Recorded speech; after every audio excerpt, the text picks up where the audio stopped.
Stroke পরবর্তী paralysis রোগীর সুস্থতার গল্প নিয়ে আমরা প্রায় ভিডিও আপলোড দিয়ে থাকি।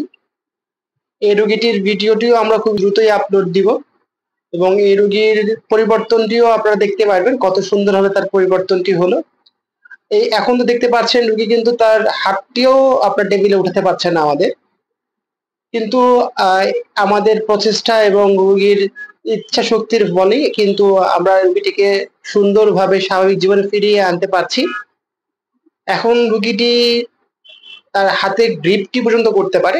পূর্বে কিন্তু তার হাতে আমরা এলাস্টিক দিয়ে বেঁধে দিতাম তার বিভিন্ন অ্যাক্টিভিটিস করানোর সময়, এবং আজ সে নিজের হাতের মুঠ নিজে করতে পারে, নিজের হাতের কোনোই সে নিজে সোজা করতে পারে, নিজের হাতটিকে সে পুনরায় ব্যবহার করতে পারে। এইভাবে গড়ে তোলার চেষ্টা আমরা কিন্তু করেই যাচ্ছি এবং তার পরিবর্তনও আমরা দেখতে পাচ্ছি প্রতিনিয়তই।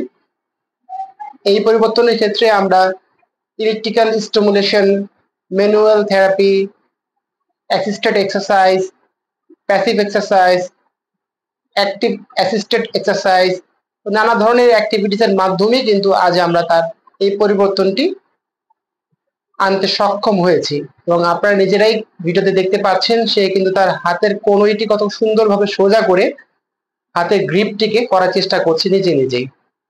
আলহামদুলিল্লাহ, আমরা এভাবেই প্রত্যেকটি রোগীকে সুস্থ করতে চাই।